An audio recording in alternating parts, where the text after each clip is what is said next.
नीमच में भीम आर्मी के पदाधिकारी और सदस्य सोमवार को अजाक थाना परिसर में धरने पर बैठ गए। इस दौरान जय भीम थाना प्रभारी तुम्हारी तानाशाही नहीं चलेगी और दलितों पर अत्याचार बंद करो जैसे नारे गूंजते रहे।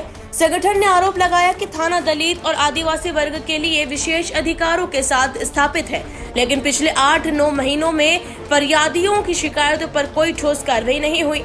आवेदन तो लिए जाते हैं, लेकिन एफआईआर और जांच में लगातार देरी की जा रही है। भीम आर्मी ने चेतावनी दी कि जब तक उनके द्वारा लाए गए मामलों में कम से कम एफआईआर दर्ज नहीं होती, धरना जारी रहेगा। न्यायोचित कार्रवाई न होने पर आंदोलन को और व्यापक करने की बात कही गई। आज भीम आर्मी आजाद समाज पार्टी के बैनर तले हमने अजाक थाने पर धरना प्रदर्शन किया। जो हमारी जो मांगे थी, क्योंकि यहाँ पर पिछले कई महीनों से फरियादी आते हैं, उनके केवल आवेदन लिए जाते हैं और उसमें किसी प्रकार की कोई कार्रवाई नहीं की जाती है।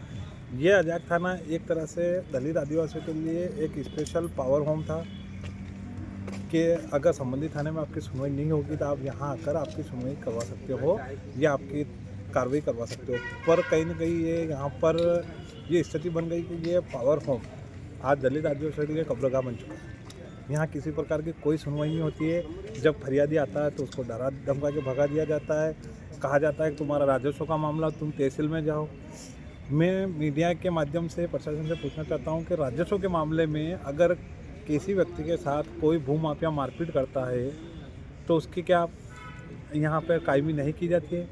की जानी चाहिए। पर पुलिस प्रशासन अपना उदासीन रवैया अपनाते हुए इन लोगों को भगाता है। अभी 2 दिन पहले यहाँ पर बीच शहर के अंदर बीच चौराहे पे एक रहीसजादे ने एक गरीब व्यक्ति को केवल साइट नहीं देने की बात को लेकर बीच सड़क पर मारा था, गाली गलौज करी, जातिसूचक शब्द बोले।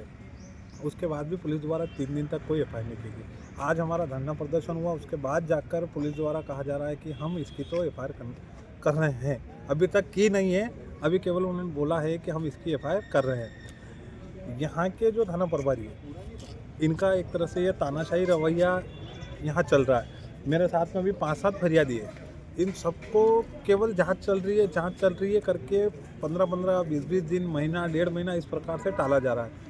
मैं आप मीडिया के माध्यम से नीमच प्रशासन को, एसपी और यहाँ के प्रदेश के जो मुख्यमंत्री है और वो अभी गृह मंत्रालय भी उनके पास है, श्रीमान मोहन यादव जी, उनसे आग्रह करना चाहता हूँ और खुले शब्दों में चेतावनी देना चाहता हूँ कि इस प्रकार से अगर दलित आदिवासियों के साथ में इनका हक मारा जाता है, इनकी हक की आवाज़ को दबाया जाएगा पुलिस प्रशासन। आपकी मांगे मानी गई कि नहीं गई? हमारी मांगे अभी तक तो नहीं मानी गई। मैडम ने कहा जांचें चल रही है, हम जांच करवा रहे हैं, ना आपको बैठना हो जहाँ बैठो, नहीं तो रहने दो। एक जो फरियादी था राजकुमार, जिसके साथ यहाँ नीमच की एक रईसजादे ने मारपीट करी थी, उसमें एफआईआर करने की बोला है। अभी एफआईआर नहीं की। मांगे नहीं हुई तो आप आगे क्या करेंगे? हमारी अगर मांगे नहीं मानी गई तो हम आज संख्या बल कम भी है और बिना तैयारी के हमने आंदोलन, जो फरियादी थे 5-6, इस प्रकार से मैं पूरे ज़िले में घूमकर एक 15-20 दिन के समय में जितने भी जो फरियादी, मेरे जानकारी में कम से कम 100 फरियादी ऐसे हैं कि जो पिछले 2 महीने में यहाँ आवेदन दे चुके, उनको लेकर एक बहुत बड़ा यहाँ पर चक्का जाम किया जाएगा इसी थाने के सामने। जब तक हमारी सारी एफआईआर है, उस दिन तो मैं सारी एफआईआर करवा के फिर उठूँगा यहाँ।